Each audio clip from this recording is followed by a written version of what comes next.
Okay, here we go. Yo, sorry, I have to go somewhere with light. Yes, you do. Hold on, sorry, but I'm outside here. Yeah, it's okay. Okay, let me. I'm gonna put this thing down so I can see myself here. Here we go. No, I gotta move it up. Oh, what am I doing? I gotta push this up a little bit. I don't know my geometry. Hold on. What can I boost this on? Oh my God, it's so loud.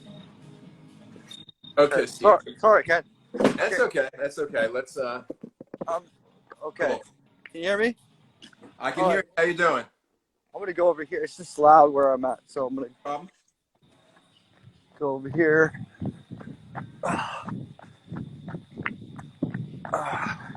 Yeah, you sound like you're running. Okay, it's quiet here. Actually, I'm gonna go over here. Here we go. This thing's light right here. Okay, how's that? How's the light? We can see you a little bit. All right. See you. A little I'm dark. so sorry. Okay, well, let's talk. Let's talk. Okay. So, first of all, thanks for joining us.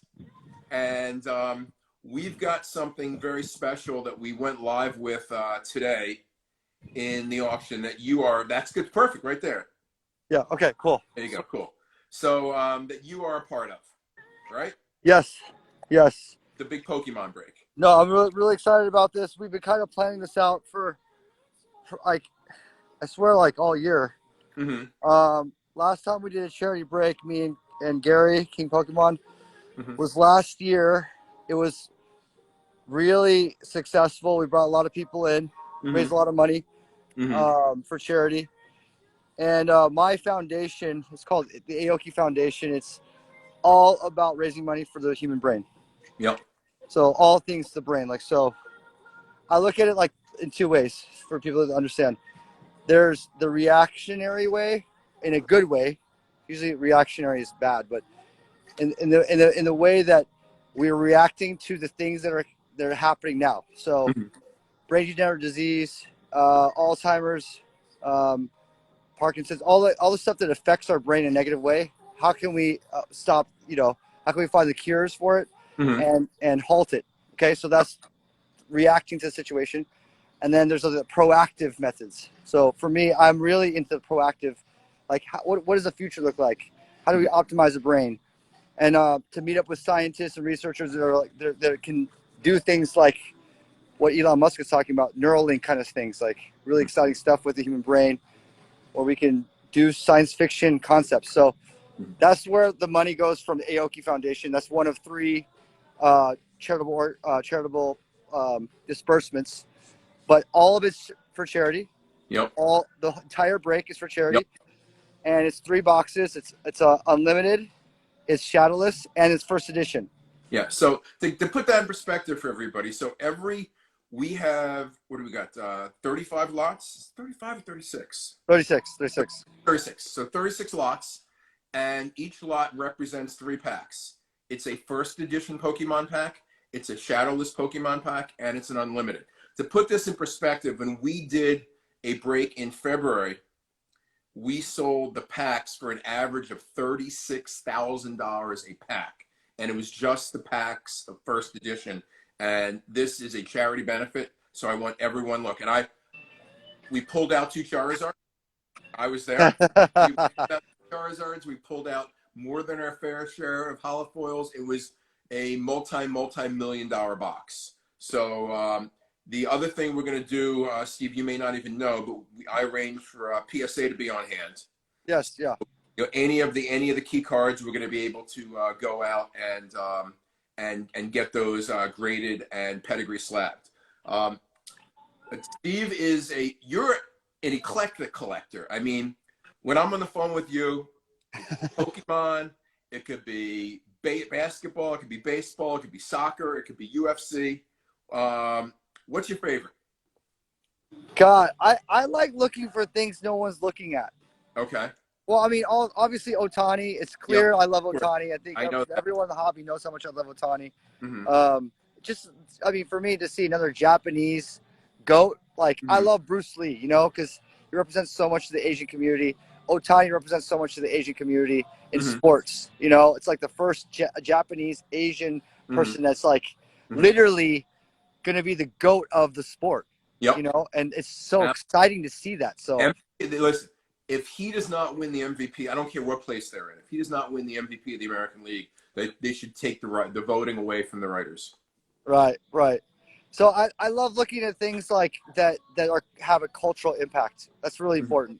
You know, like if like someone's like you know, Simone Biles, when she was doing like she was just crushing, and she's just an amazing human being, and you know, talking about mental health and all that stuff. Like, I'm rooting for her, you know. So I'm like, I want to get her cards. Same with Naomi Osaka, like what she's doing in sports. I love when people like do so much more than what's asked of them, you know. And then those are the people that I want to like, that I cherish, you know. So it's kind of like my connection to them. So yeah, I mean, that's why I always hit you up, Cam. Like, let's go for some other like different, you know. Exactly. You always come to me like, all right, Steve, we got something that like no one's looking at. You should go for this. Yep, exactly. Crazy. Tell us about MetaZoo, because I have my MetaZoo product in the auction. I know you're involved, so tell us. Yeah, so I'm a partner in MetaZoo, Mm-hmm. we have a lot plans. We have a lot in planned for MetaZoo. Obviously, it's clear the demand really it's beyond the hype. Yep. It's like it's very real, and it's affected the playability of the game, which is what it's about. It's a TCG game. Yep. It's a game to be played. Yep. But you know, it's also a startup. So it started up with 2,500 boxes, which just blew away, and that's why you can see the secondary market going crazy. Petition dropped July 31st, 25,000 boxes, and the secondary market's already going crazy. And the next up is Nightfall, is the next set, which is very exciting. It's happening October 22nd. Okay. And it's all about basically a Halloween set. It's like the dark beasties, the scary beasties, and I think that's gonna be really exciting for people as well. And the top set, which is I'm excited about. So the tops will be doing a MetaZoo set. Oh, that's so cool. Yeah, exactly. Like what they did with Pokemon like 20 years ago. Yep. Where it's not a playing card game. It's a trading card, right? So origin story. And so we can take care of all the playability of the game. We're going to be doing a base 2, a second edition print. That's going to be happening in the fall. So that way, people like kids, adults, whatever, if you love playing the game, that's where you can do it with that second edition. And to give everybody a piece of advice, imagine if you can go back in a time machine to 1996 and get Pokemon when it first came out, or get Yu-Gi-Oh when it first came out, or get Magic the Gathering when it first came out. Well, here we have in 2021, the opportunity to get MetaZoo when it first came out. And if it ends up being 25% of those other ones, you're going to wish you bought as many boxes and just sat on them. Yeah, I mean, there's only 2,500 of the Kickstarter boxes in existence, and they're trading at, 10x what more than 10x. Like I don't even know the numbers now. It's just going up and up and up. So yes, if you're a collector and you believe in, a beautiful set in a trading card game, I think this is a great asset, something that you could grow with. And we have a lot in plans. Yep. We have a lot in store. So really excited for the future, and I'm really happy to share that information with everyone, because people are like, what's next with MetaZoo? Nightfall is coming, and we have Wilderness. Yep. A Wilderness set that's going to be happening next spring. It's all about nature, and we're going to tie it around, the environment and a lot of different aspects, kind of break the fourth wall a little bit there. And then I have some other plans as well that I'll announce later on, but really, really exciting. Terrific. I'm going to tell everybody a funny story, a non-card story. So I met Steve in person finally at Atlantic City show a couple months ago. I had my daughter, a couple friends. We're walking to the stage through underground, through the massive crowds, and he looks at me and he says, "This is your first DJ hosted event, isn't it?" And I'm like, how can you tell? It was wild. It was very hot, but it was wild. So I appreciate Yeah, you happen to step into the most packed show that place has ever had. Yeah, that's what you told So me. Exactly. yeah, it Crazy. was it was 4th of July weekend. Yep. It was nuts. But I'm happy you're there. Yep. You know, got to meet your daughter and like, you know, let's have a great time with like you and you know, that's like it's just awesome. It was a lot of fun. Terrific. Well, listen, thank you for having me. I'm going to let you go back to whatever you're doing. And I got you know Jason Koontz, of course. Yeah. Of Yeah, course. he's coming up right. He's coming up next. Cool. Tell Jason I say what's up. I will. He's really a big reason why I'm here. Yep. He bought I bought my first card collection from him Terrific. last year, so I owe a lot to Jason. He's been a guru in many ways. Great. Well, Yeah. I'm sure he's watching, and well, thank you for that. So listen, thanks for joining us, and I'll let you enjoy your night. Thanks, Ken. And listen, All right. go to Golden Auctions, bid on the Pokemon box break. We'll be right. Let's go. Let's do Here we it. go. Okay. Thanks, Dave. Bye. Okay. So, that was Steve. We've got Atia Sports. Now, let me just pop Atia Sports in. And let's, here we go. There he is. Boom. So, Jason is someone I've known many years. Of course, he's sideways. You'll fix that, right? Yeah. Is that better? Oh, we're at the famous gym where you dunked on Michael Jordan. I'm trying to, yeah. How you doing? Well, I'm good. Did you hear what Steve said about you? I did, yeah. I feel partly responsible for his addiction. But he actually kind of got me back in a way. He put me in a 40-degree cold bath for 8 minutes and as payback torture. So that's when yeah, you were Steve, your back stuff. So that might have felt good, right? To like freeze everything for you. it was amazing. I'm actually going to get one here. Like Okay. I've been waiting it just because the thought of doing that a couple times a week is I can't handle it, but it was very good for my back. So one of these days we got to pull the trigger and just do it. So Great. but yeah, Steve's the man. Steve's a good dude. Cool. So listen, first thing is you've been blowing up social media with a couple, be it videos or posts. The one with my favorite was the Jackie Robinson one.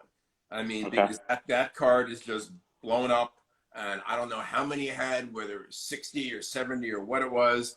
Of course, the honest after you won the championship, and then you showed everybody the other side of the coin. Yes, The I Andrew did. Luck $500,000 investment. Yeah, so I'm actually going to spend the next month kind of going down that road just because Instagram spends so much time with people flaunting everything. So Yep. I wanted to show, and that's probably one of my bigger downsides right now, but I got some other good ones coming up. The next one is actually going to be a Matt Castle video, which is going to be really funny. I took about a $250,000 hit on Matt Castle, which will be fun. So that'll be out probably next week. But yeah, you've done really well when you call a $250,000 loss fun. Yeah, I mean, that hobby's been good. Like I've had more wins than losses, and I think most people know that. And honestly, you get hate either way. If you post wins, people hate on you. If you post losses, you're an idiot. So it's actually it's way more fun to me to post the losses because people need to see it. They need to know that not everybody's going to buy the hot baseball prospect and make millions of dollars. Like that's just not reality. So, Yep. And the Jackie one. Yeah, obviously, and I actually keep stuff at two different vault. I might have to switch some of my stuff to your new vault, but that was not all the Jackies I had. That was one location of Jackies. Oh So, God. yeah, and those I'll probably give to my kids. Yep. I just don't see a reason to sell those. To me, that's like at the highest level I mean, there's Babe Ruth, there's Jackie Robinson, Yep. and then it kind of drops off for me into like the second tier. I mean, that's what I was telling everybody, and all of a sudden, what happened is last year, I think it was in my holiday auction, which would have been December of 2020, I had that 8 go for like 388,000. Everybody was like, "What the hell just happened?" You know, because Yeah. previously, I think the record was 168,000 for an 8, and everyone was like, "What the hell happened?" And I just wish I'd been following my own advice, because I've been telling people that, hey, you know, you talk to the kids at school, you know, to them, a lot of Jackie Robinson is the most famous baseball player of all time. And my son puts him in the top 3 baseball players. He goes, you know, Barry Bonds, which is biased because he knows Barry, Of met him course. multiple times. Babe Ruth, because he's Babe Ruth, and Jackie Robinson, because Yeah. they teach Jackie in school and they teach the importance. So you look at people, to me, you look at players, a perfect example, amazing player, gets no love. I'll give you 2 of them.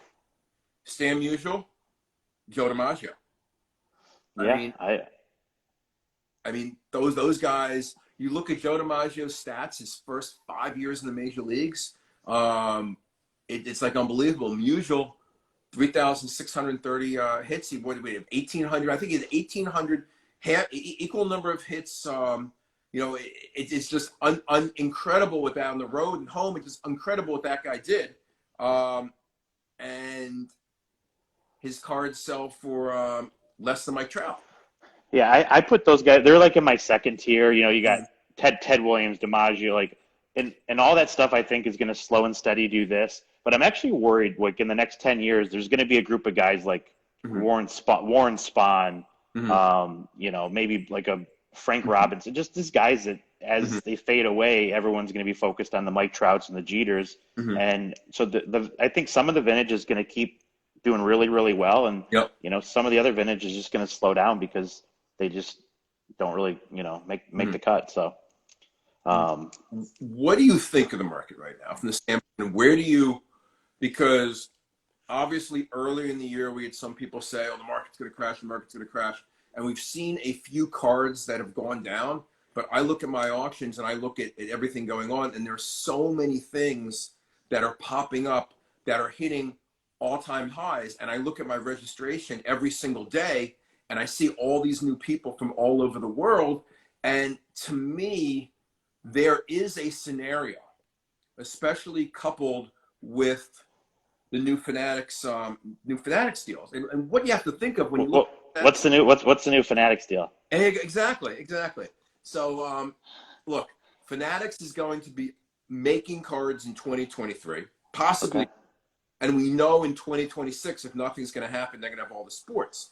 So, to me, there is a scenario there where the sports leagues, the athletes, and what probably will be $100 billion company, market cap by 2026, like Fanatics, grow the market so big and get distribution so worldwide, so people in the Philippines, people in Australia, people in the Netherlands, China.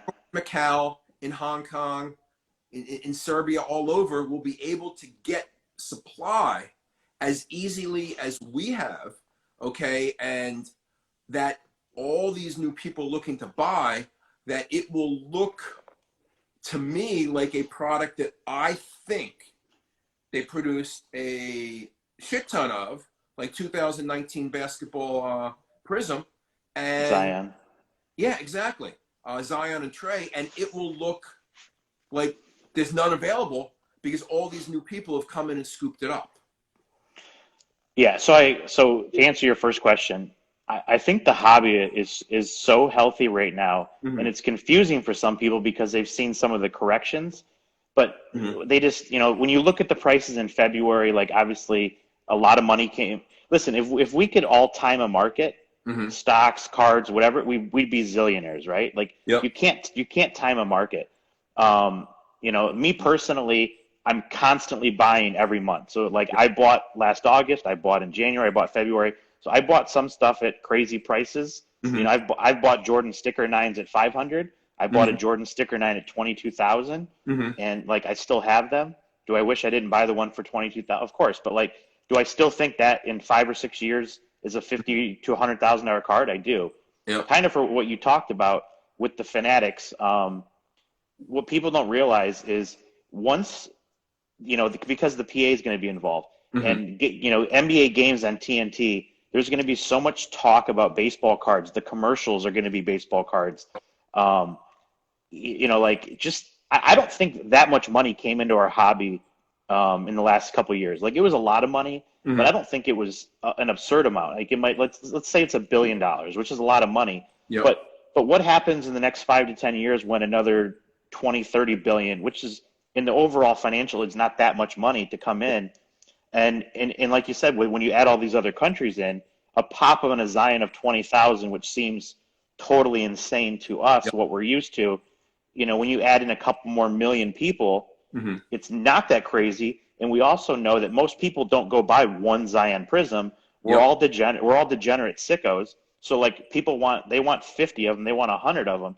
So, I'm not like as bullish as I once was on these 20,000 pop cards, but I don't think, they're trash. Like, a lot of people are like so concerned, and I wouldn't be that concerned as a lot of people are, but this is, and just for the record, this is all my opinion. Just make sure I cover my ass here.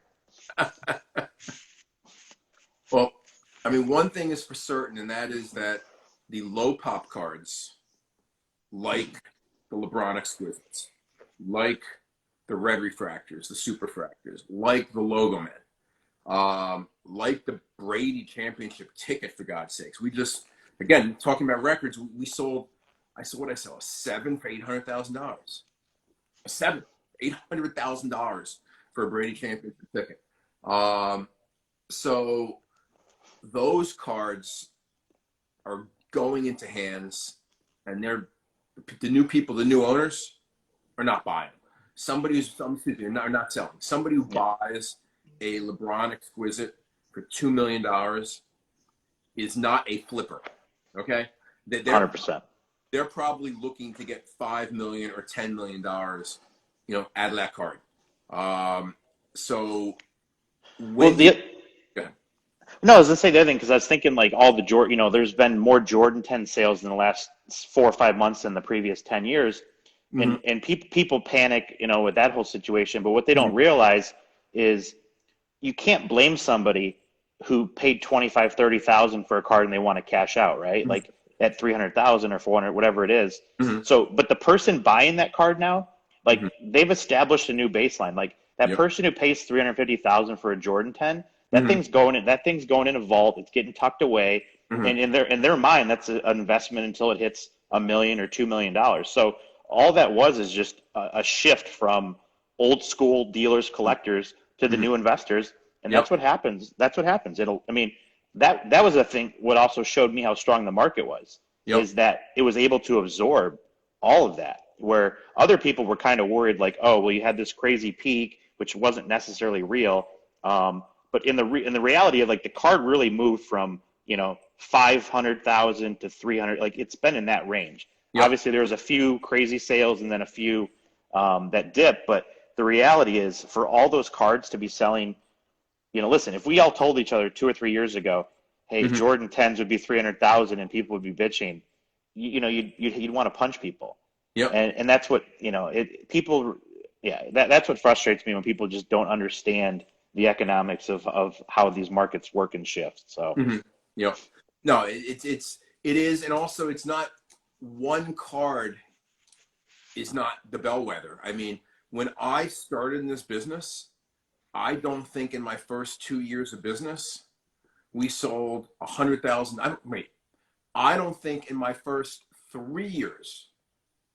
I don't think in the first 4 years of Golden Auctions, 2012, 13, 14, and 15, that I sold $100,000 worth of soccer cards.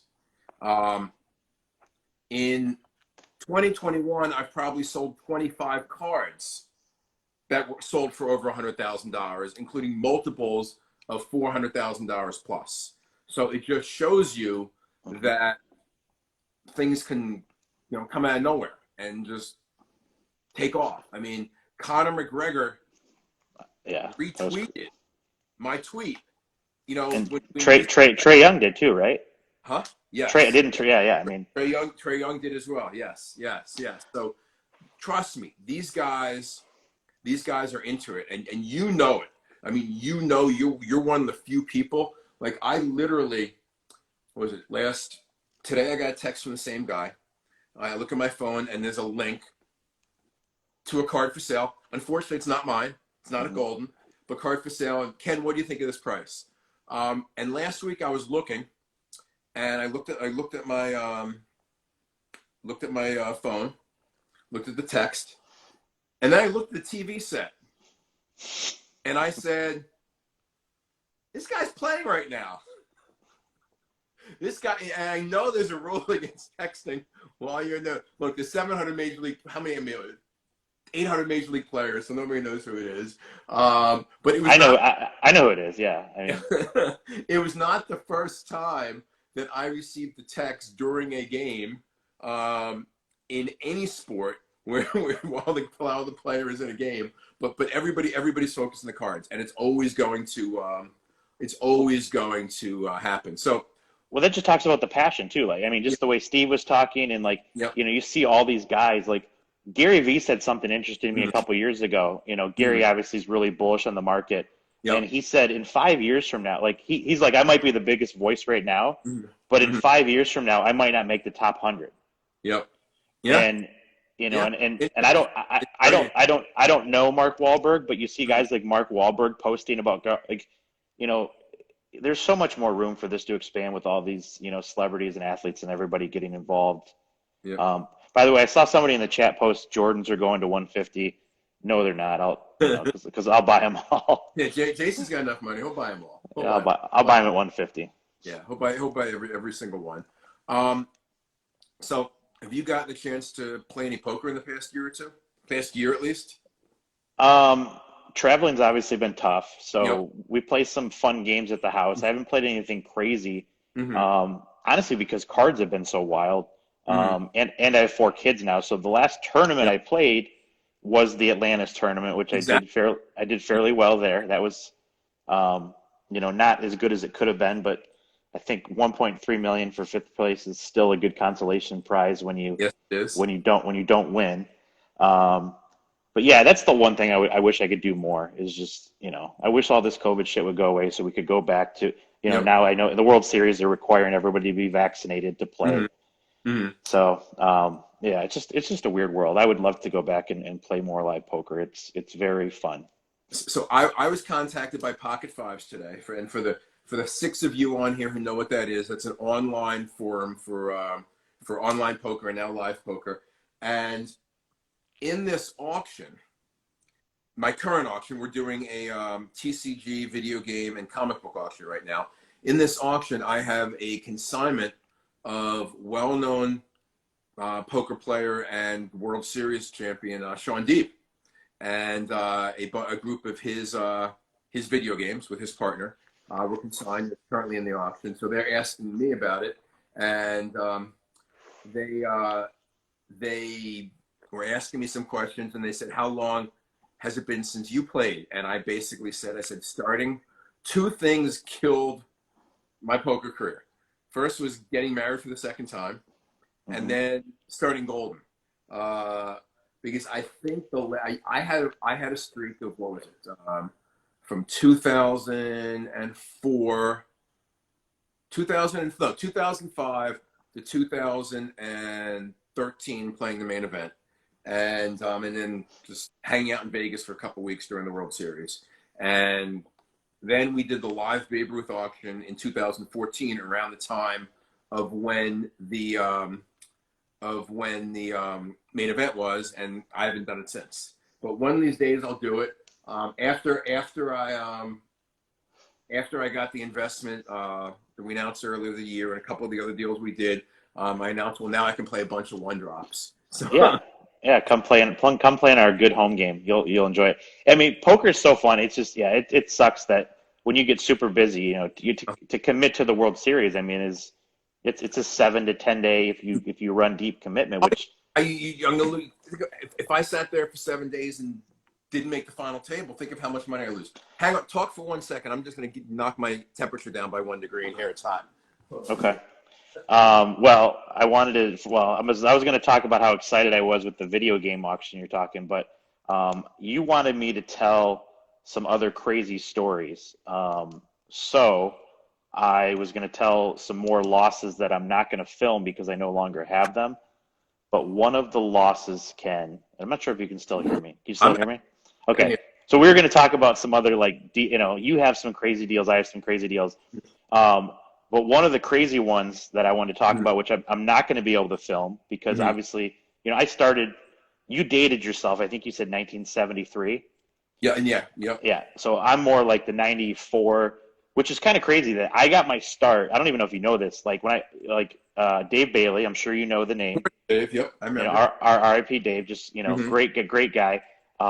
We would buy stuff to sell to TV, right? And I'm 14, 15 years old. And there'd be these buy lists that you guys would post, and we just would try to buy it cheaper. So, but yeah, so when I left Dave, one of the first deals I bought, I was probably 16 in high school. I took my entire bankroll at the time, which for a 16-year-old was a lot. It was like 270K. I went and borrowed another like 80K to buy the 97 Masters, but there was the gold version. Yep. And back then, we didn't have iPhones. You couldn't like text pictures. It wasn't like it is today. So you kind of just took somebody's word, and we're doing the math. Like if these things grade out 7s and 8s, I'm going to just make so much money. Long story short, we get them in the mail. They all have like glue on the back. So they all come back like 2s and 3s, and I end up losing like the 370 it cost me. I made enough back to like pay the guy back his 80. And so I'm like 16, my bankroll went from 270 back to 0. On my first, so I went for it and took a big L. That was pretty depressing early on. And of course, what happened with those cards is and he probably won't want me mentioning his name on the live, but I'll just say I and the owner of MK Holding made the big buy of the master sets and sold quite a few of the Tiger Woods cards back in 2000 when he was it 2000 he won the Masters? 2000, right? I mean, he won it a few times, so yeah. 97, 99. So yeah, like right after like 2 years after he won the Masters. But that was a big deal. So I'll tell you. You mentioned a teenage deal. I'll mention a teenage deal. Have I told on any of my lives the Redback deal? Have you heard it before? I think so, but I don't know if it was live or just me and you talking. Okay. So yeah, so tell it. So I was I used to put these ads in like the Philadelphia Inquirer classifieds and the South Jersey shoppers guides. So one day we got a phone call at the house because there was no cell phones. Definitely before when you were a teenager, definitely no cell phones in the 80s or early 80s. I guess unless you got the Michael Douglas cell phone from Wall Street. And a guy, I remember his name. I'm sure he's long gone because he was like in his 60s then. Herbert Passman, Philly Stamp and Coin, said we were clearing out a house and we found these boxes and boxes of old baseball cards. And he said, okay, bring them by.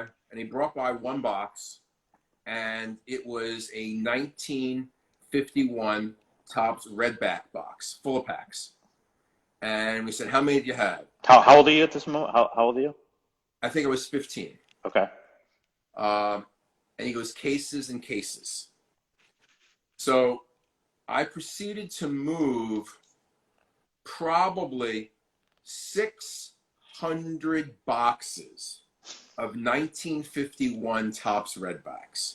And some of them, because you can look through the packs, some of them had the bluebacks in them because it was Topps's first year in 1951. So they errantly put the bluebacks in there.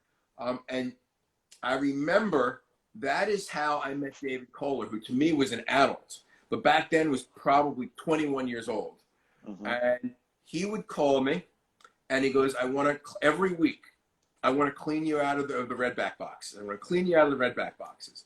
I think every week I said, I've got 3 left because I was scared to death of everybody knowing that of everybody knowing that they, what's it called? You know, that there were how many cases? I'm 15 years old. I'm like, oh my God. And we only were able to buy like 10 at a time because we had to pay pay the guy. So Yeah. we said, please hold him, please hold him. So luckily he eventually sold them all through my dad and I. But we were like, our biggest fear was like somebody else was going to go to this guy and buy these boxes. It was crazy. But I remember people say, what was like the coolest pack you ever opened up? Or, you know, when I was a kid, for some reason, like there was like enormous amounts of 1967 and 1968 top cello, baseball cello floating around.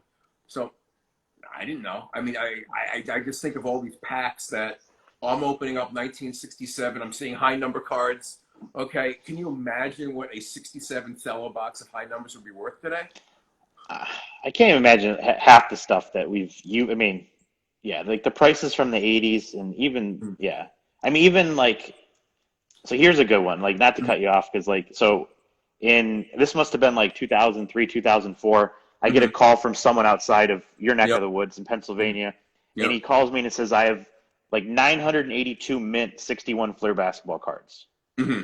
He's like, I got 18 Chamberlains, 18 West. And it was Mm-hmm. a really weird call. I'm like, everybody says their cards are mint. Yep. And it was enough for me to get on a plane the next day, obviously. Yep. And he's Mm-hmm. like, I want 90 grand for the deal. Mm-hmm. So I get there. He never mentions that so he has 7 unopened boxes. And all he did was just do the math of like, however many cards were per pack, Yep. and he times it again. So I'm like, this is weird. Why is he telling me he's got 982 mint 61 Fleer cards? Mm-hmm. So it end up turning out way better.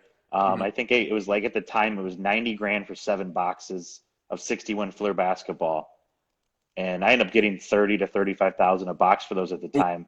I mean, what is that now? Is that I don't know if I want to know. Well, I think we sold a box for, I don't remember if it was 360. It might have touched $400,000 a box. Yeah, puke. Yeah. And of course I didn't I should have just tucked one away, but Yep. Yeah, I know. just always flipping. I actually saved one empty display box of the 51 Redbacks. I saved one empty display box and a couple packs. And when I got divorced and went back to collect some of my stuff, there was a robbery at my old house, and my Ty Cobb collection, which included about 22 different Ty Cobb cards, including, of course, all 4 of the T206s, T227, 227 Miners Cobb, couple checks, all that stuff was gone. It was a legitimate robbery. It's not like my ex-wife went out and sold it, but she was having work done, and I guess she never mentioned. They just carried some of my shit right out the door. So Unbelievable. yeah, but whatever. One of these days, now I go back and I just buy the stuff that I used to have as a kid for 1,000 times the price that I paid back then. I'm doing the exact same thing. I just bought my last refractor set for basketball, so I have 93 on. Yeah, it's I'm because I mean I was literally like as a kid like the 92 to 90, like Shaq, Grant Hill, but and then all those crazy subsets. Now I got to pay a fortune to get them. Yep. But back then, who would have thought those stuff, that stuff would have gone crazy as it did. But this is what's crazy. When Fleer was making all those cards, their office was 3 miles from Classic. I mean, we were in Cherry Hill. They were in Mount Laurel. I remember going to their office. I remember, several of the guys, Jim Stefano, Ray Abrahamson, a bunch of others ended up working for me. I'm just saying to myself, can you imagine if I just went there and said, hey, do you have any of those extra Skybox Metal Universe cards? I mean, it's just who nobody knew. And this stuff, back then, this stuff, I hate to say this stuff is worthless, but I do tell people a story of a company that's now out of business, KB Toy and Hobby. Me probably going into KB Toy and Hobby in 1988, 89, you'd see like a box of 86 Fleer with like a $3.99 price sticker on the box. yeah. Because people couldn't get rid of them. Yeah, I've heard some crazy stories of 86 Flair basketball. I mean, it was at like at lowest point was it was like 40 or $50 a case, right? I Yeah, mean, it was closed out.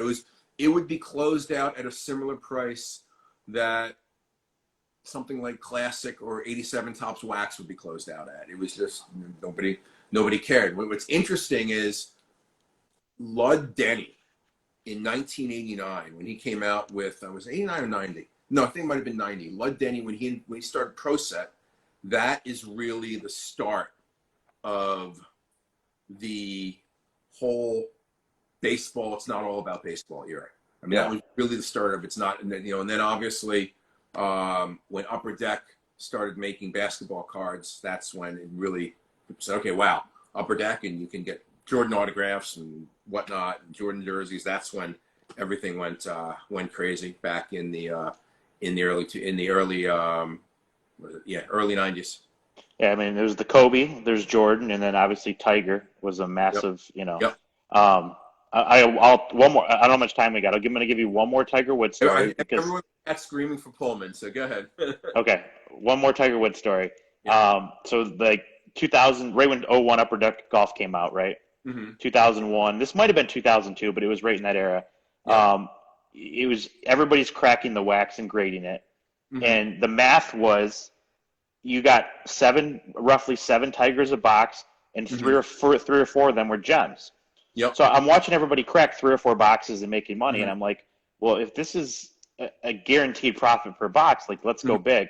Yep. So I hired like 15 high school friends, and I ordered through a few different people and distributors and everything. Overall, we ended up cracking 7,000 cases of '01 Upper Deck Golf. Mm. At one point, I had like 50, and Beckett wrote Beckett wrote a huge article about this. It's on my Instagram. But at one point, I had like 50,000, which Tiger, which is kind of crazy when I see that card, the prices it's going for now still. Yep. But we didn't have the iPhones like we do now, and there's literally I would pay so much to have the picture of my basement.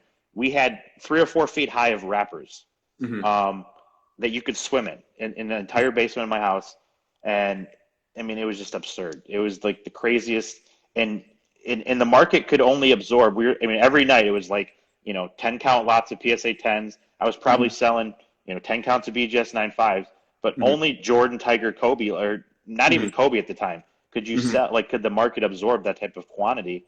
And but yeah, like a little over 7,000 cases we cracked of '01 Upper Deck Golf, and it was that is a record. I don't think anybody's heard a number like that before. So. Yeah, it was nuts. At 15 guys, we were working 20. We were young. We probably might have been drinking underage. I don't know for sure. There may have been girls at the house hanging out, but whatever I had to do to get people to work, as much as we could, because it's very time consuming to crack 7,000 cases of a product. I would think just imagine people can't even imagine 7,000 cases of a product, period. Especially a limited edition product being produced, or one person getting 7,000 cases. And fun fact, we did pull a Tiger Tour hat card, which sold for like 50,000 at the time, but we pulled 0 Tiger Players Inc. autographs. So I don't know what that means. I don't know if anybody's ever pulled a Tiger Players Inc. autograph. Wow. Yeah. No, I was going to say they may never have made the packs, or may have been. It was up for the day. So. Well, I know for sure that Arnold Palmer's did not make it in the packs, which I found out after the fact, which is interesting. But those are completely different stories. Well, listen, we'll do this. I'm going to do this every week, so I'm sure I'm going to have you back multiple times, and we'll just shoot the breeze. Sounds good, Ken. It was good chatting with you, bud. Thank you, Jason. I'll talk to you in a bit. Bye. I'm gonna go bid in the video game auction. There you go. All right, later, bud.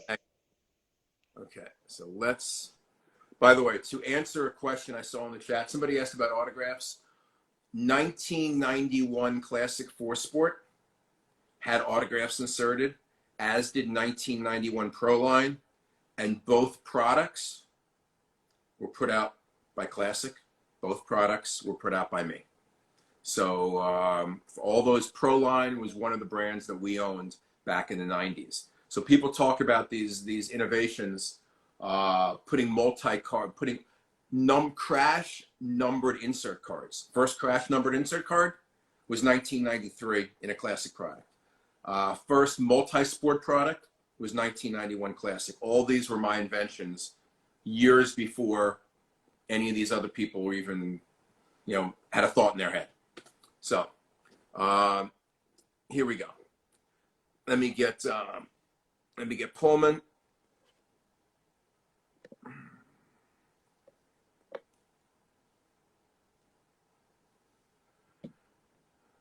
Where is it? Oh, okay. Where are you? Why am I not going here? Send request. Okay. I hope I sent a request to the right person. We shall find out. How you doing? Ed, how are you? Doing good. Yourself? Good, man. So unlike my other guests, this is the first time we're face to face. So I wanted you to. First time I heard about you was in January of this year, when was Boardroom Breakers put out their list, and you made the list. Yeah. I'm like, what did this guy do to make the list? So tell me when you got started in cards, and tell me when you got started in breaking. So I've been into sports cards for about like 2.5 years now, buying, selling, and the breaking aspect. I've been breaking now on my own for about almost a year. Next month is going to be 12 months. So okay. So I've been in there for about almost a year breaking, and buying and selling cards. I've been in for about 2.5 years. I've always been into cards when I was a little kid, but you look like a little kid to me now, though. yeah. I'm 18 years old. Unbelievable. So you've been, so after my heart, you've been doing this since you were a teenager. Well, you are a teenager. Yes. So, you still going to school? I actually just graduated high school. Oh my God. Unbelievable. Yeah. So how many days a week do you do this? How many hours a day? How many employees do you have? So I break 5 days a week. I break Monday nights, Tuesday and Wednesday I take off. So I break Monday, Thursday, Friday, Saturday, and Sunday. Okay. 5 nights a week, and I'm on anywhere from 7 to 8 p.m. until the night goes, till 1 in the morning, 5 in the morning, midnight. Sometimes I'll break for 12 hours straight. And so then you got to wake up and go to school the next day, right? You did, right? Last year and a half has just been all online because of the pandemic. Oh, okay. Oh, God, but you're lucky. Yep. Yeah. I tell you, online. Well, by the way, first of all, here's my rule. You're not allowed to get married until you're 30. Guys should not get married till they're 30 years old. So 12 years from now, if and when you get married and have kids, the single worst experience of your life would be homeschooling. That would be the single worst experience, as I learned with Paul during COVID. Single worst experience. Online, terrible. But this is unbelievable. So what type of stuff do you break? Like, are you direct with any of their manufacturers? Yeah. Okay. Yes. So I use GTS. I use like a bunch of distribution companies. I mainly do a lot of football and basketball as like my main thing. I do soccer and baseball. I'm getting into a little bit more baseball and getting into F1 racing as well. I do a lot of high-end basketball, football. I do a lot of Prism, National Flawless. And employees, I have just me and my girlfriend who run it. Me and her who run the show. How many packages do you got to ship out a day? I probably ship about 300 to 500 packages a week. Crazy. Yeah. And how's the market for you now? So at first, when I first started, the market was crazy, and then Mm-hmm. it slowed down a little bit Mm-hmm. when the cards started dropping in value and people started realizing how much a Zion Prism is really supposed to be worth, how it's not really worth 1,000, it's worth $500. Mm-hmm. Um, and then it somehow just clicked and turned up and just started booming again, and Yep. people were just buying nonstop, and it's honestly been really good. Yep. No, I know. I would say probably for us to notice, I would think the low point was probably May. Things Yes, really, yeah. I mean, things were. That's when I said, "Wow." And then it looked like somebody rang a bell. They say in the stock market, nobody's going to ring a bell and tell you when the bottom is. But exactly. somebody rang a bell in May, and things have been going crazy. And yeah, there's some things, we don't have a perfect market. We're not a stock market. We don't have tens of millions or hundreds of millions of people around the world buying the exact same thing every single second where there's a perfect market. So some sales could be higher, some sales could be lower. But overall, did you go to Chicago? Yes, I was there. That was your first one, obviously, right? First national. My first card show ever was like a year and a half ago. I went to Dallas, Okay. and then I thought that was crazy, and I stepped into the nationals, and I was like in Candyland. It was Okay. crazy. That was crazy. What I was telling people is the big difference between, let's say, a 2018 national and the 2021 is, I think, the average age dropped by about 20 years of everybody. Um, and what's crazy to me, when I still look at myself as being this kid who was doing it since he was 12 years old. And then I realized that nobody else looks at me as this kid that's been doing, that's 12 years old. They're looking at me as this guy has been doing it for 40 years. So I still have trouble adjusting to that because I still think like I'm 12, 13 years old, which is great. Yeah. Uh, I wanted to ask you, what do you sure.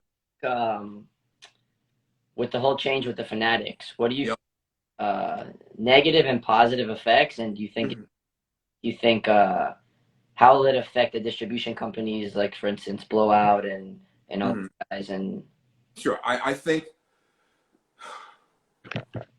my personal opinion is I think that for the retail end user collector, um, as first of all, it's the most important thing is that they're going to make good product. I mean, because if they make crap product, nothing matters. Okay, they can have everything else can be perfect. If they're putting out crap, we're all screwed. So I mean, it is what it is. hmm, But assuming they put out great product, which I hope they do, and they certainly have the ability to do so, what I think is that being a larger company with tremendous distribution, I do think that the impact is going to be, as far as a negative impact, I think the hobby distributors are going to be the ones who are negatively impact the most. Um, I don't know if they're going to mess around with the retail distribution because there's a lot of work that goes into servicing Walmart and Target. Okay, there's a lot of work that goes into servicing that and the special product, and they give out terms, and they can get paid in 60 days. They can take millions of product back. I don't think the Fanatics wants to be making product and risking Walmart taking back $7 million if they have a bad product. But that's what MJ Holding will do. They'll take back $7 million. yeah. I A lot of people are worried about the LCSs, the local card shops. I'm not as worried about that because I do think that they are a retail shop. Okay, it's like there's no middleman; it's directly selling to them.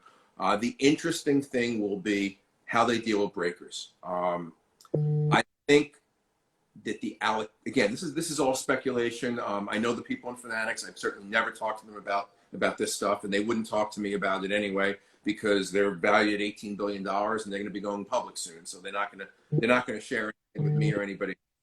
Um, but what I think is that they are going to service the breakers direct, but I think some of the breakers what we would call ridiculous large allocations are probably going to be reduced, because they just, when you're corporate like that, what you're looking for is ways to increase your margin.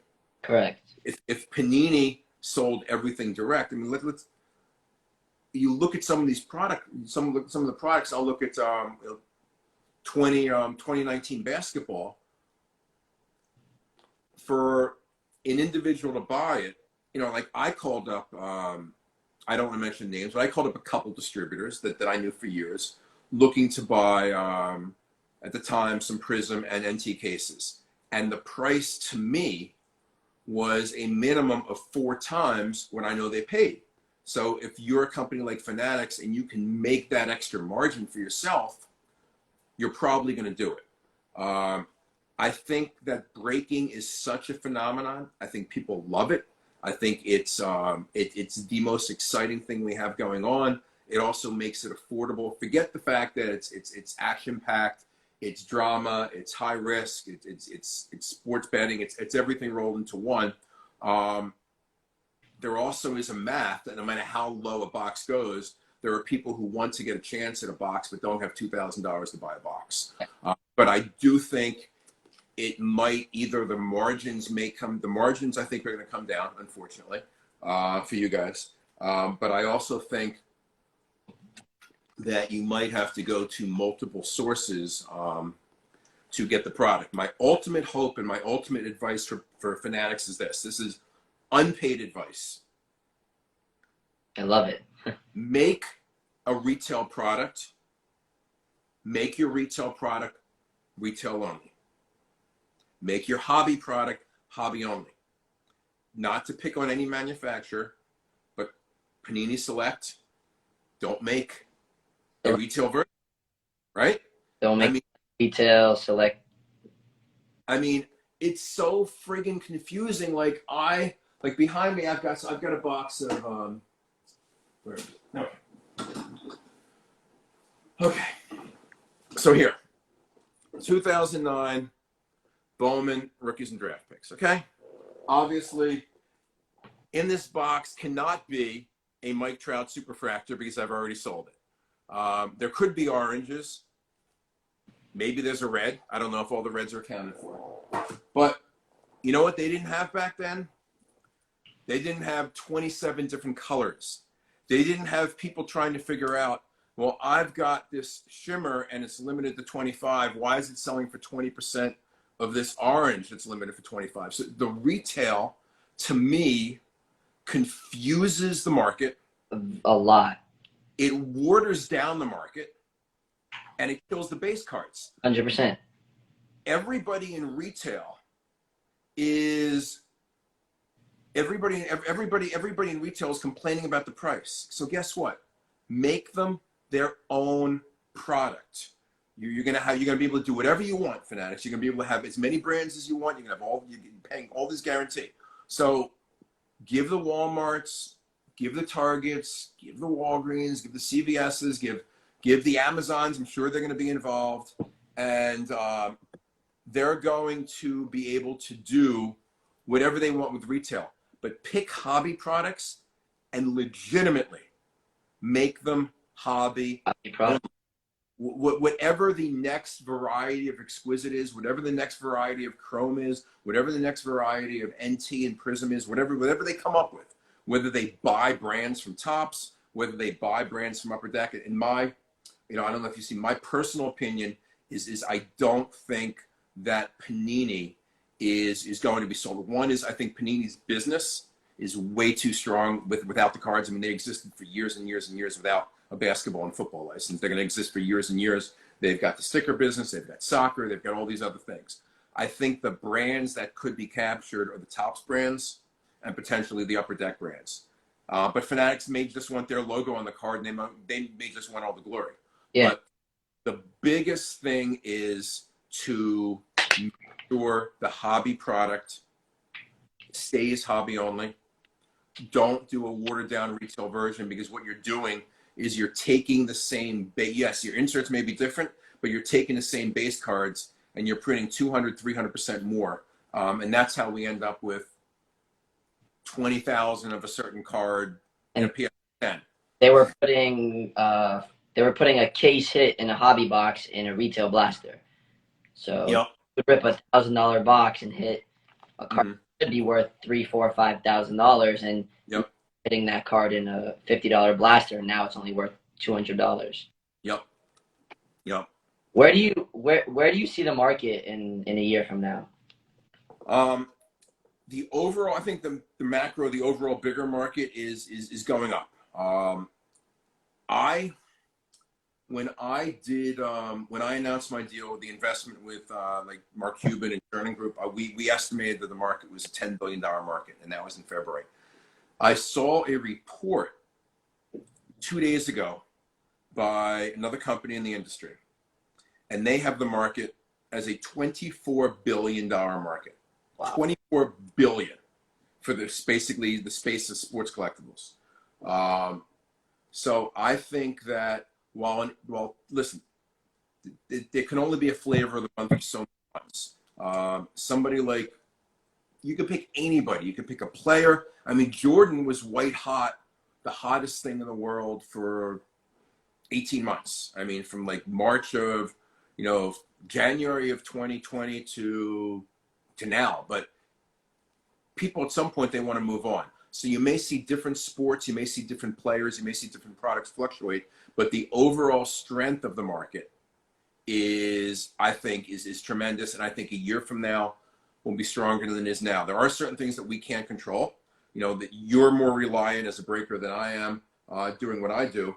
But if we have bad draft classes in sports, I mean, if nobody cares about the basketball draft or nobody cares about the football draft, I mean, and you want to sell that year's product, you make it as limited as you want, but you're stuck, you're screwed. So those are the things that we can't control. But I think that the market for trading cards is going to only grow. I'll get a couple comments about this, but I think that when weekly TV series come out that talk about trading cards and show some of the things, such as somebody pulling something for $1 and selling it for $500,000, come out, like the Golden Touch. I think it's going to expose the industry to a lot more people, and I'm very, very bullish. If I was not bullish, I could have sold the business and taken money and didn't take a penny. So I put it all I let it ride all in the industry. So I'm expecting a lot. With the football season coming up, who do you think is a good investment for this upcoming football season? Oh man. First of all, I like Burrow because he got injured. So I think that coming back from that is people always look at Kevin Durant cards. Anybody bought Kevin Durant before the season? I'd like to say Mahomes, but his cards have risen so dramatically over the past couple months. I thought people would go in and get stuff cheap coming in the season, but you set records. And I still think guys that are, Brady's Brady. I don't think anybody's losing money on Tom Brady cards. I mean, it's crazy. I mean, I don't know. You got Fields, you got Trevor Lawrence. Herbert is a very, very hot card. I mean, we've sold some of his cards for a crazy amount of money. I hope they continue to do well, and I hope his cards, keep going up. Yeah. What's your favorite sport? My favorite sport statistically is baseball. My favorite sport to watch is basketball. Those are really my two big sports. Okay, let's spice this up a little bit. We're gonna open a box for you. Okay. Oh, here we go. All right, we're gonna open a 2020-2021 Prism Hobby box. Okay, here we go. So this is a hobby product. This is LaMelo Ball year. Anthony Edwards 2020-21. You know, I've been on a hot streak. I don't know if you saw, but on Barstool, I pulled the oh my god, I'm brain dead. What did I just open up? Oh my god. So I pulled the Kobe refractor from with Paul. Wow. Yeah, And I saw that. I pulled the Steph Curry Chrome. I pulled the Ja RPA and the LeBron jersey card with Shine. And so you may get you may get a Mellow Gold right now, just because I'm here. This is for you, not for me. Okay, here we go. Oh. I actually, when you were with Shine over here, I delivered the Curry NT box to you guys, and you guys ripped the Tim Duncan logo, man. Yep, exactly. 910 NT basketball. Yep. All right, let's go, Ken. Good luck. Here we go. Let's fight this up. Let's have some fun. This is for Paul. Wow. By the way, exactly. So if we pull any monster cards, remember, he's my box. So here we go. This is all you. All right, let's go. We're ripping a Prism hobby box for Ken Golden.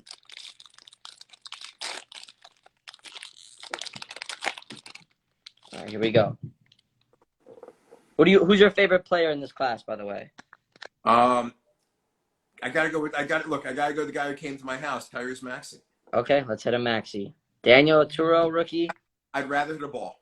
Okay. CJ McCollum, Kevin Herter, Thaddeus Young, Draymond Green, Dirk Nowitzki. We have a Markelle Fultz silver. That's good. Silver of Russell Westbrook fireworks. John Morant flashback. So I like how they put these inserts in this year in Prism. Yep. David Bertans, John Wall, and a Paul George. We're looking for mellow color.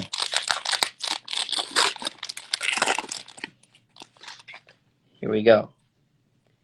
Kenyon Martin, Wendell Carter, Obi Toppin, rookie.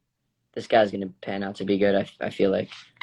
Carmelo Anthony, James Harden, Cam Reddish. We have a hyper, Robert Covington hyper. Another hyper. Russell Westbrook, hyper fireworks. Zion. There you go. Flashback. You got a Zion and a Jaw flashback. Klay Thompson, Joe Harris, and Kobe White. Okay.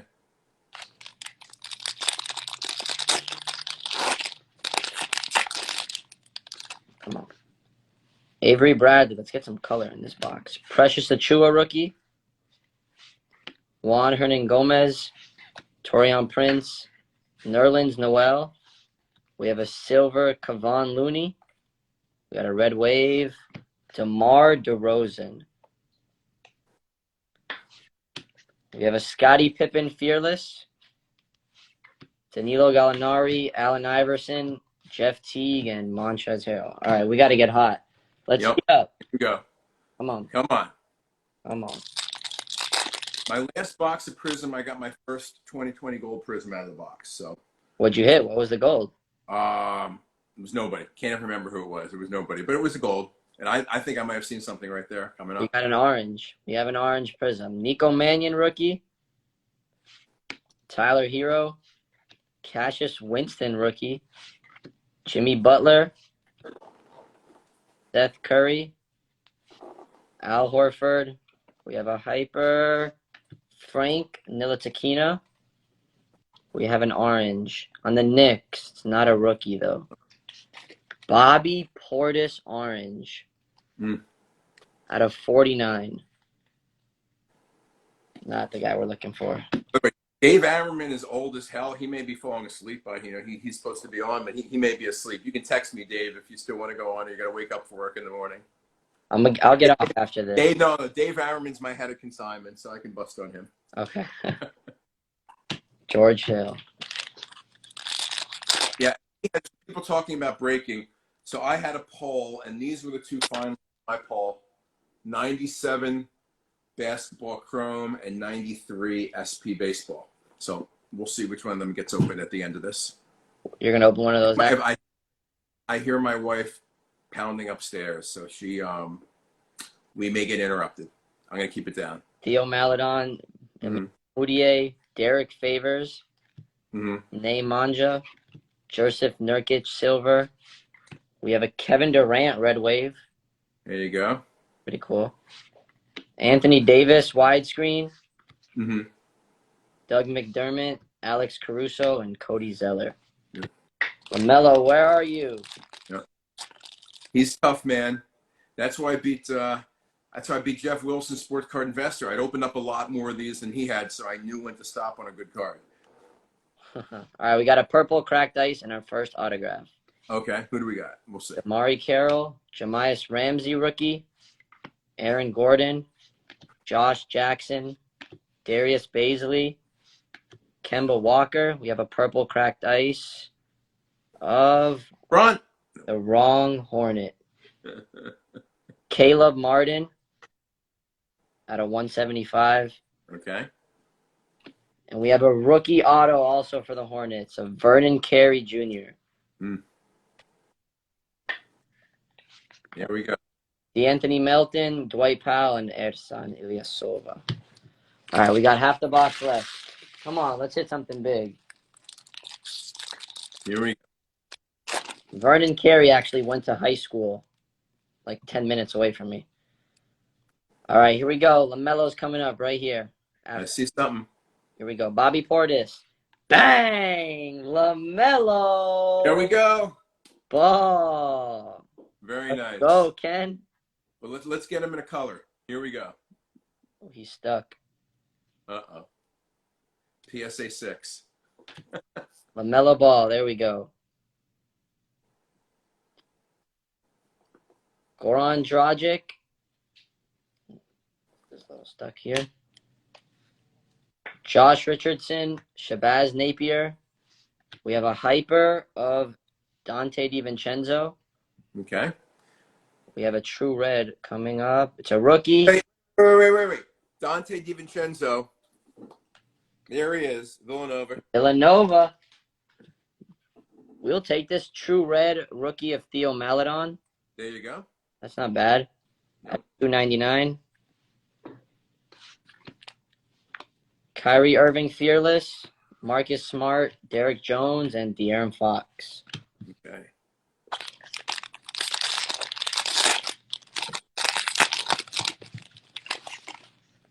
All right, we've got a red wave in here.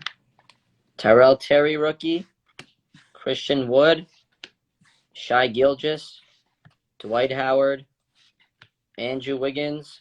We have a silver, Jaylen Brown silver. Red wave of Joe Ingles. Red wave. Kyle Lowry downtown. Dylan Brooks, Eric Gordon, and Nikola Vucevic. Come on. We need some more color. Here we go. We need some more color. Josh Green rookie. Derrick Rose. Jaylen Brown. Jordan Poole, PJ Washington, Kevin Knox. We have a silver rookie, RJ Hampton, rookie silver. That's good. Okay, we'll take that. And we have a silver flashback. On the Blazers, Damian Lillard. Cool. That was his rookie future six in 2012. Silver Dame Dalla. Karl Anthony Towns fireworks. Donovan Mitchell, Alfred Payton, and TJ Warren. We got 3 packs left.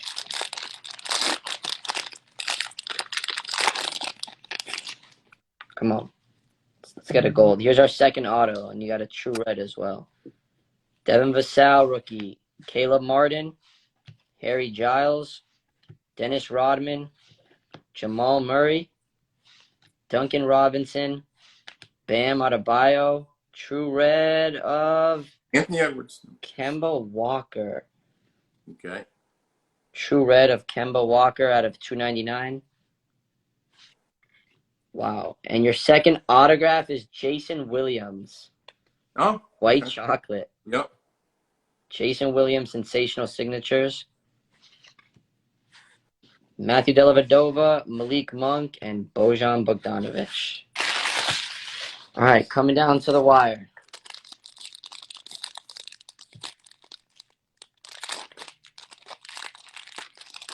Let's go, Ken. Come on. Here we go. We have a true purple here. Okay. Denny Avdija, rookie. Mm-hmm. Russell Westbrook, Mark Gasol, Dwayne Wade, DeJounte Murray, Giannis. We have Okay. Hyper, Jonathan Isaac Hyper. Mm-hmm. We have a true purple prism on the Rockets. Ooh, that's nice. Kenyon Martin Jr. Cool. Very good. We got it. At a 99, true purple, Kenyon Martin. Donovan Mitchell downtown, Brooks Lopez, Michael Porter, and Paul Millsap. All right, here we go. Last pack, Mojo. Last Magic. Last pack. Ace on. Here we go. Last pack, Magic. I like that better. Last pack, Magic. Here we go. Pokuševski, rookie. Andre Drummond, Pascal Siakam, Larry Nance, Danny Green. We have a silver of Andrew Wiggins, Red Wave, Dennis Rodman. Red Wave, Dennis Rodman.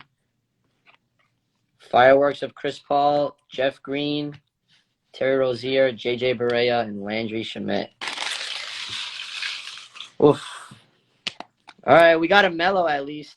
There we go. Exactly. We got a mellow. That's good. We got a mellow. But that is cool. Yeah, Ken. That was very cool. So listen, thank you very much.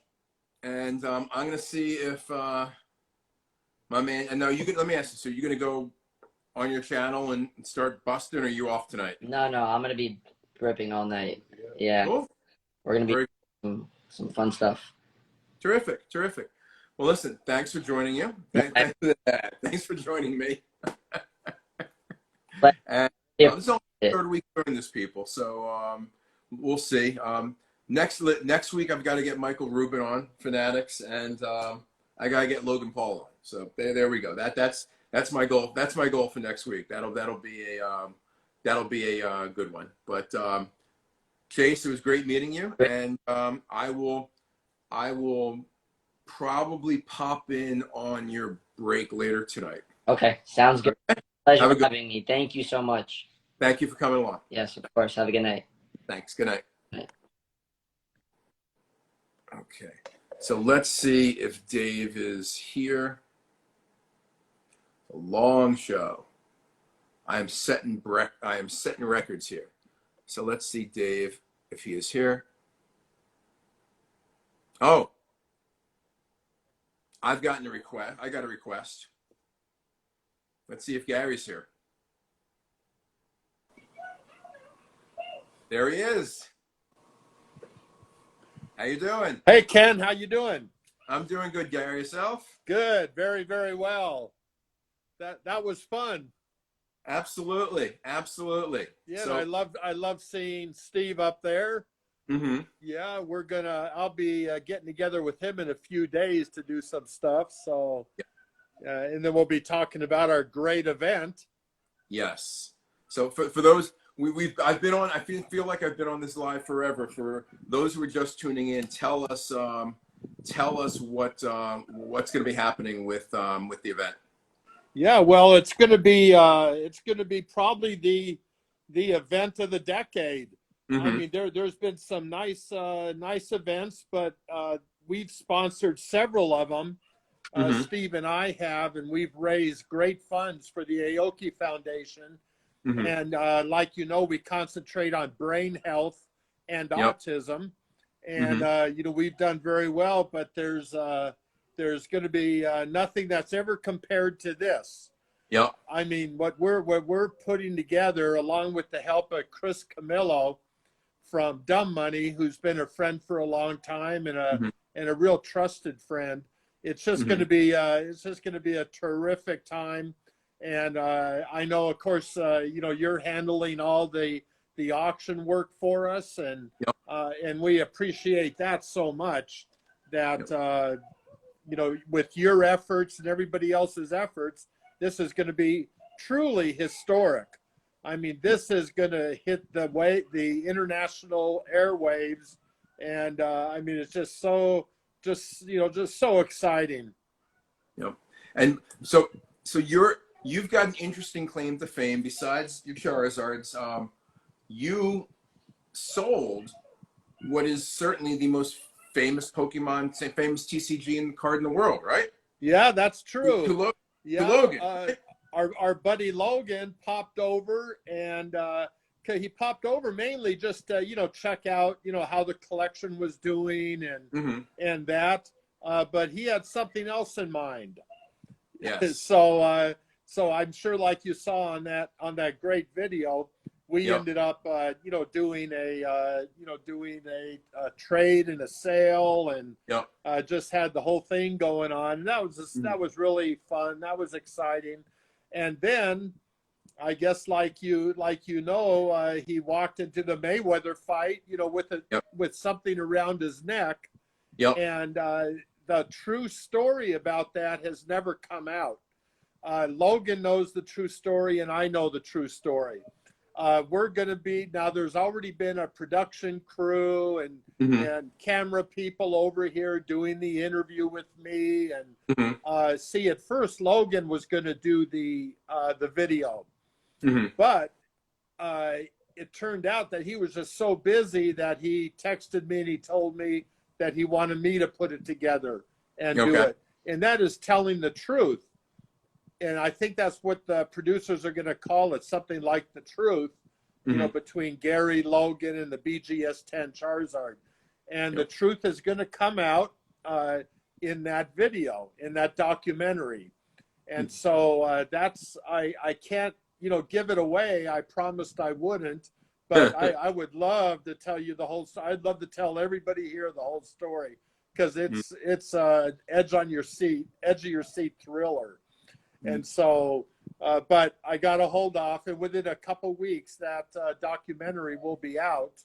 Oh, great! And so everyone's going to see what the whole story is about that card and about its relationship, to Logan and to me and to the Pokemon world.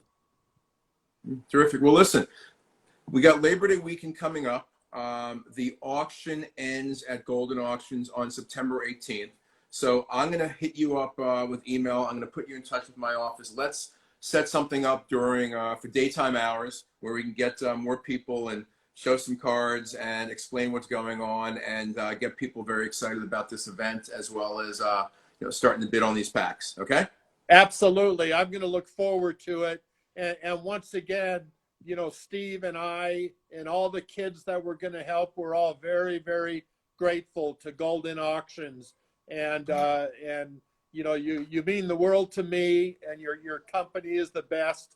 And I just can't say enough, and I couldn't be more appreciative than I am for you, kind of picking us up at a difficult time.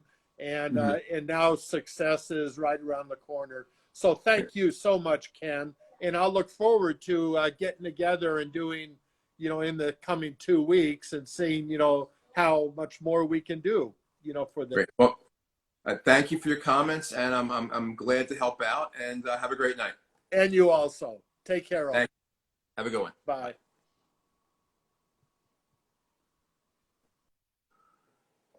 Okay, so I will see if 12 pack is here. He may have left the room. He may have said that Ken is ditching me. And we will see if 12 pack is here. I'm contacting him his trading card account.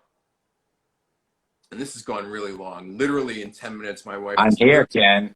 How you doing? There he is. So literally in 10 minutes, Jen's going to come here and is going to tell me I need to walk Chloe. So what I said was I want to get somebody from Golden on every one of these shows just to talk shop, You're auction director, head of consignment, so you're at the top of the list. Also wanted to see how your workout regimen was coming, because I know you're trying to get into tip-top shape for some upcoming TV appearances. Yeah, actually, I was in the middle of a back workout about an hour and a half ago when I jumped in the live. So I think I've cooled down. I don't know if I'll pick that up, but yeah, obviously, got a lot to look forward to when it comes to TV appearances again. Mm-hmm. I don't know what we can or can't say, in this thread here. Network. That's what we can say. What we can say is, I guess they'll be seeing some more of us. And I know you mentioned earlier, I think it's going to be huge for the hobby, bringing the baseball cards to the mainstream. We've been busy as can be, obviously. What are we going to do? 25 auctions this year as opposed to our normal 4 or 5, prior to last year. Yep. Going to sell 15, 20 times the amount of product. Yep. And, it's the stuff we're doing right now is awesome. I mean, this Pokemon box break, the one we did with Logan before, this one's cool. What you failed to mention actually about this break, what I think is the coolest part is it comes with 2 tickets to Vegas. That's right. Not including airfare, but 2 tickets to a VIP party with Aoki, with the guy, I forget his name. Gary, the DJ. Pokemon, who's just on. Yes, Gary Pokemon, and then James Kennedy from those Real Housewives spinoffs. He's going to be DJing too, which is cool. And Steve actually that night, I don't know if at the event, but he's actually got an event in Vegas that night as well. So I might try to make it down myself for now. Yeah, if I wasn't traveling so much, I would try and go, but I definitely couldn't. So of course we have right now our first ever comic book, TCG, and video game auction going on right now. If you want to put it in perspective, this is the way I view the comics. Batman #1 is like a T206 Honus Wagner for comic books, and the Amazing Fantasy 15 is like a 52 tops Mickey Mantle. You got the Golden Age, Batman 1, first appearance of the Joker, and you high grade 8.0. That will sell for over $1 million. You got Amazing Fantasy 15 in an 8.5, which is a really high grade. We then have a sport car September card memorabilia auction starting on the 19th. We've got Golden Elite in October. And then we are taking a short break to move off of our existing platform and into our permanent new home at the Golden Marketplace. So we are all looking very, very, very forward to that. Absolutely incredible. But it is late, so I wanted to. Didn't want to think I ditched you. Anything else going on you want to do before you finish your workout, go to bed? Because the 97 Tops Chrome won the poll, won the online poll. Wow. So Okay. 97 Tops basketball, and see if I can get some Kobe, Jordan, and Tim Duncan refractors out of this baby. I bought a PSA 10 refractor Duncan for $379 in '98, right before they won the championship. But I can't hold anything for longer than a year. So I guess the only other thing that we can mention, obviously, we can't talk about the show too much. We think maybe in the springtime that'll probably hit the air. We'll probably be able to talk about it more in the next couple of months. But I was thinking. We haven't even talked about this yet, you and I, but for this elite auction, I think we should make a little bit of a football push. We typically have some nice baseball, basketball. We have some great football, but I think maybe we should offer up a contest for people to consign the most football. Whoever consigns the most football items, maybe we can hook them up with either tickets to a game or something. So, obviously we can get creative, but I figured that could be something to get some high-end football. And with some of these guys coming in their second years, I like the Burrow pick. Like you said earlier, I got some great Burrow, like number to 2, number to 5 autograph RPAs for under $1,000. If this guy's hot, you just can't go wrong there. I like Russell Wilson. He's already pretty much Hall of Famer. Ben Roethlisberger. These are, in my opinion, undervalued, safe bets for the Hall of Fame. And if they have a big year, it's just going to solidify their career. They're going to triple in value. So maybe we'll put something together, Ken, and I guess we can talk about it more later. Sounds good. Well, listen, I will I will, if I go to the office tomorrow, I will see you tomorrow. I think I got at least have to sign some stuff and pick up some stuff. But I will talk to you in the morning. Have a great night. All right, Ken. I'll see you bright and early. Have a good one. Let me get off here. Okay, so the only thing left for me to do is, let's see what we got here. Okay. Nope, that's no good. Let me try and find, I'm trying to find the right size prop. And yes, my office looks like a bomb hit it. I know my office looks like a bomb hit it. So this is my home office. It like literally, it looks like a UPS and FedEx driver barfed all over my office and had 100 boxes. But so let me see if I can open this up. This is the office in my house. This is the office in my house.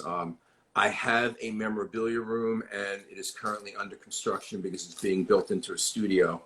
The Golden Auctions is in Runnymede, New Jersey. That is in South Jersey, about 10 minutes outside Philadelphia, about 10 minutes away from the stadiums. So here we go. Now, I do not have the best camera. I've got my iPad, and this is what won the poll. I was surprised it won the poll. I had, what I had in there? I had 93 SP with Jeter in there. I had, oh man, what else was in the poll?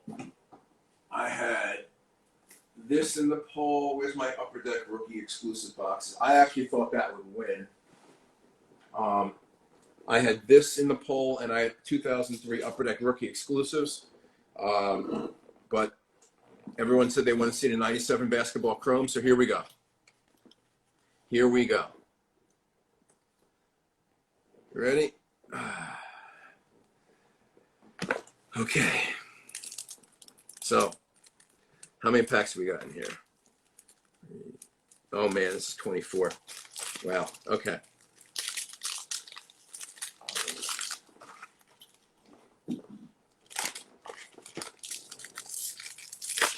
I gotta make sure my iPad doesn't die because we won't be able to save this.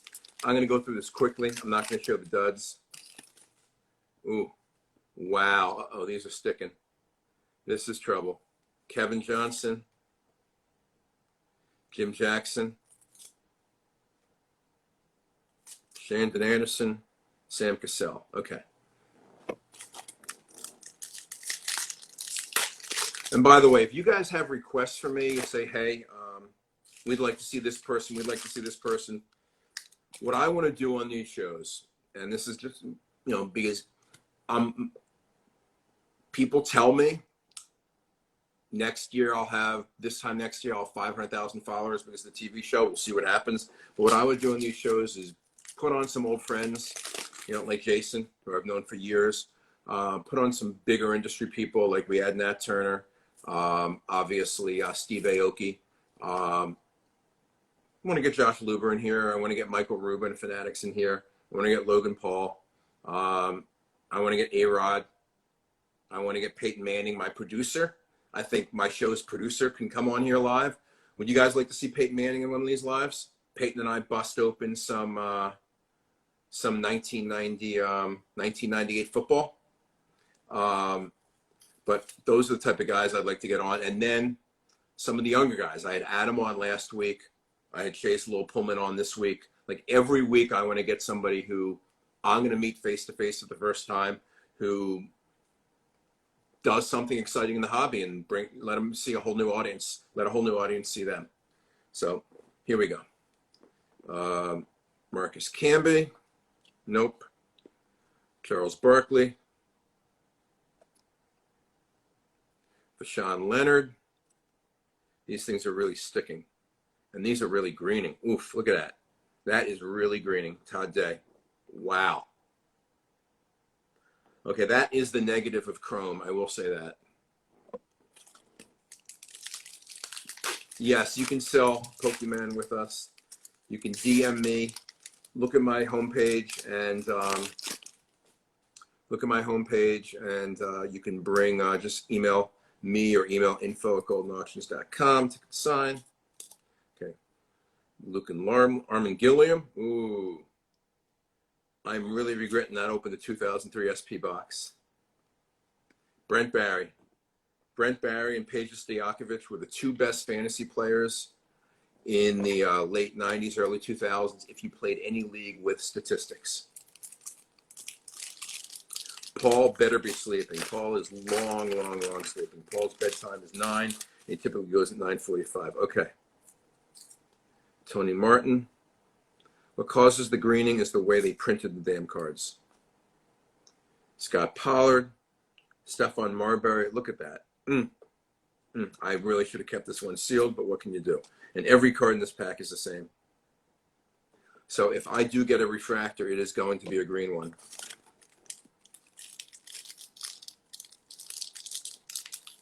Well, if the SP is bricks, I've got like 10 boxes of it, so we'll find a box that isn't a brick. I like that set a lot.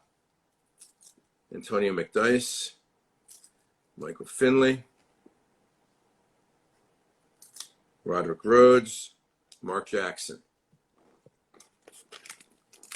My favorite product ever, somebody asked, is not a close second. It's 2003 Upper Deck Exquisite. Made some interesting pickups lately. I bought a 1957 Topps Registry set recently, past couple weeks. Oh, look, this is like one thing is, I guess, greening cards are like cockroaches. If you see one, the entire box is going to be like that. Mitch Redmond, Sean Bradley. People are asking about the LeBron boxes or some of the other boxes. I have probably 300 additional boxes like that in storage elsewhere. But you guys vote, so you can't really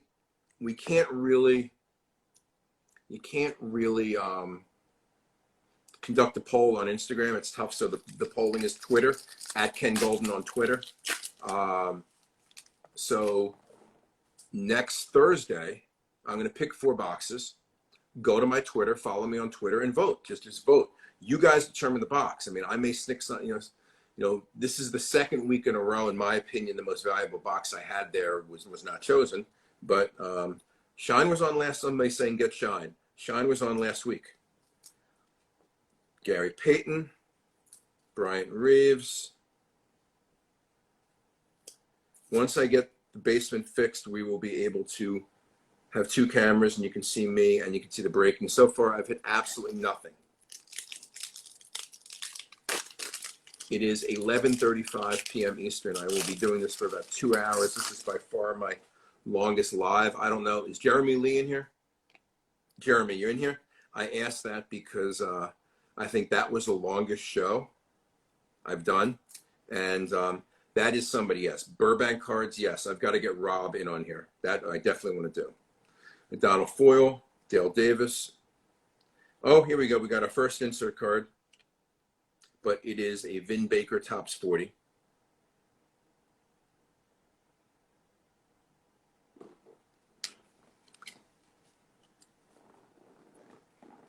Here we go.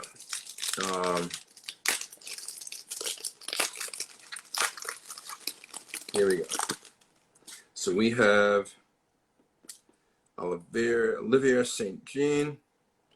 We have Destiny. I'm sure back in '97 when he was drafted, it was a big card. He was number 2 pick of the draft, Keith Van Horn. But not now. Robert Ory, AC Green. I really wish I kept this sealed. But we shall see. Maybe I'll pull a Jordan refractor. Maybe I'll get a Kobe. Maybe I'll get a Tim Duncan. Here we go. We got John Starks, Sam Cassell, Jason Williams, and Stephon Marbury stuck to the back.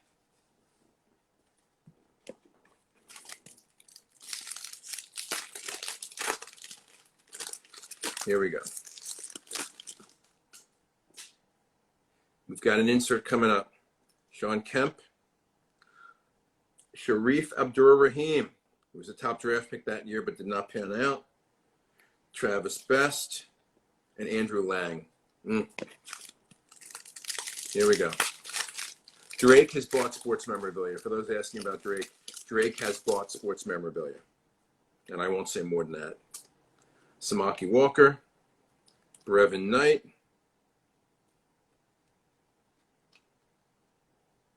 Dominic Wilkins, and Doug West stuck to the back. Here we go.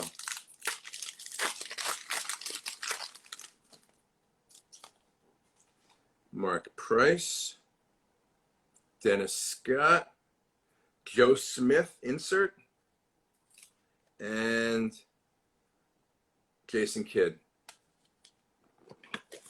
Here we go.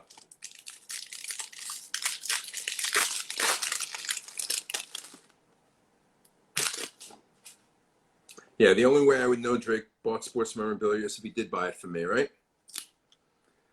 Jeff Hornacek, PJ Brown.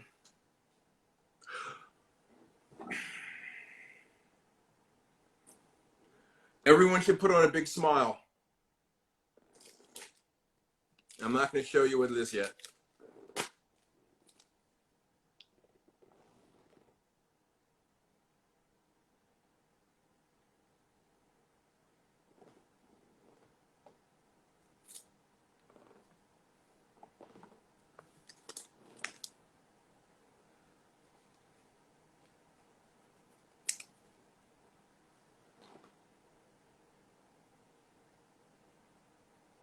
Okay, so I just got the cost of the box back. And Patrick Ewing. I am on a friggin' streak. I mean, this is just crazy, absolutely crazy. Okay, Chris Webber. And luckily, because it's not a base chrome, it is not greened at all. David Wesley, Terrell Brandon, Charles Oakley. Here we go. I have not gotten, oh my God, these packs are so difficult.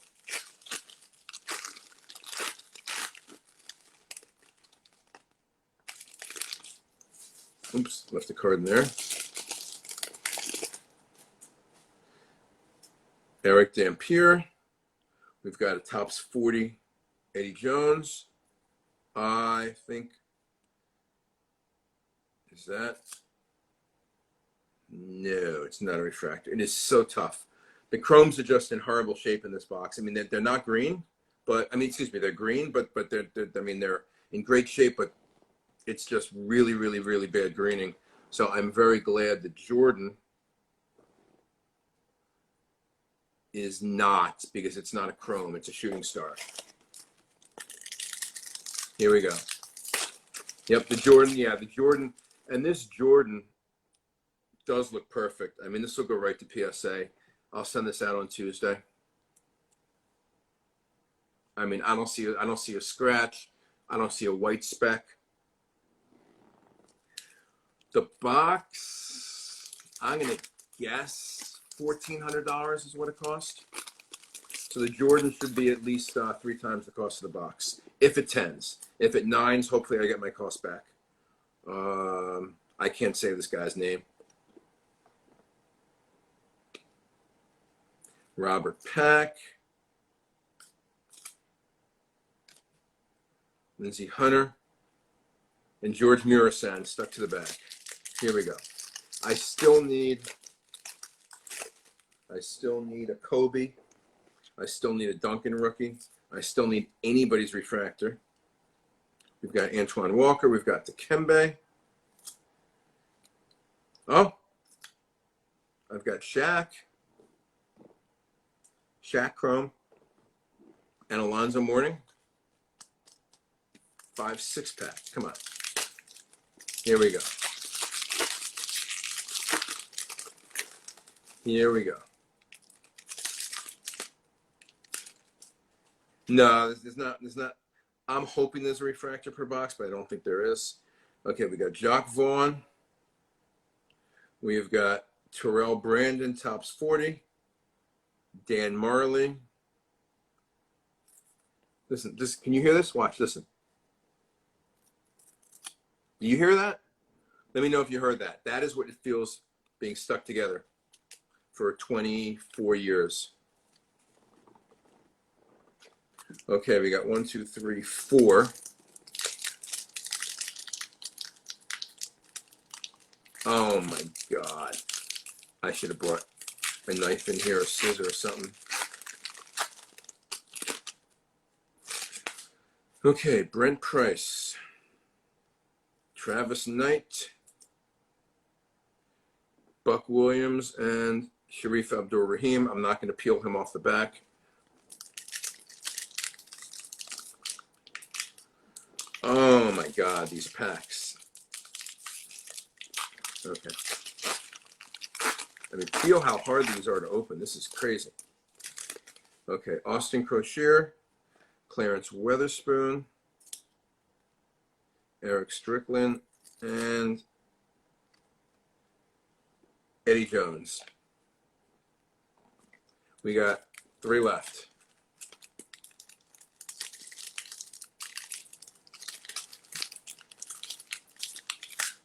Holy cow. This is like ridiculous. Okay, here we go.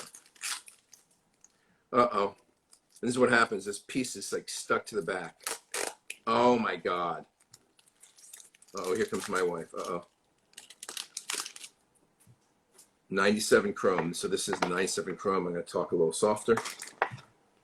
Akeem Olajuwon. Armin Gilliam.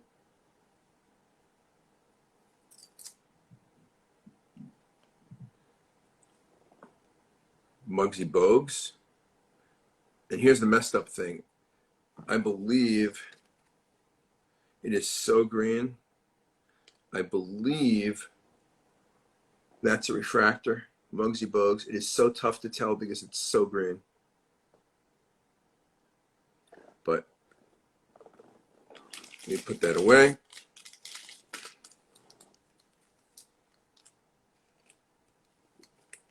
Here we go. We got 2 packs left.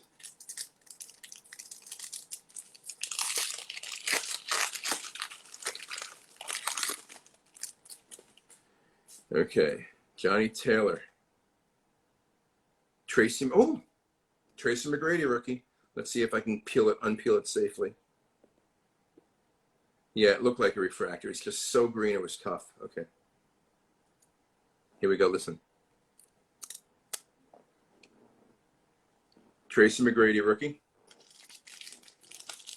We got Tracy McGrady chrome.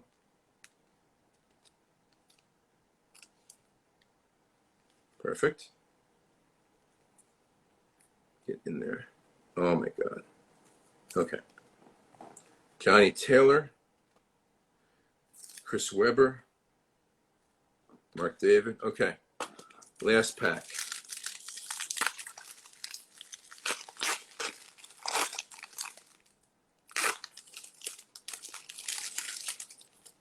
We've got a brick of cards is what we've got. We've got a brick. Oh my God. Come on. I should put these in the freezer ahead of time. Derek Fisher.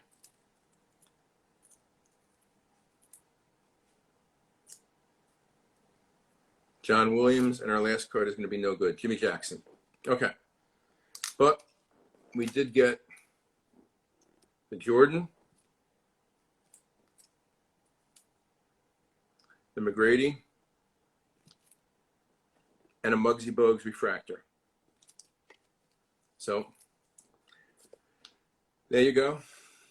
My voice is shot, and I'm going to say goodnight. I will see everybody next week. Thank you to my guests. Thank you to my surprise guest, King Pokemon. And somebody wants to see the Jordan again. There it is. It is about 4,000 or 5,000 in a 10 if it tens, which hopefully it does. So, and this was out of 97 Topps Chrome. And have a good night, everybody.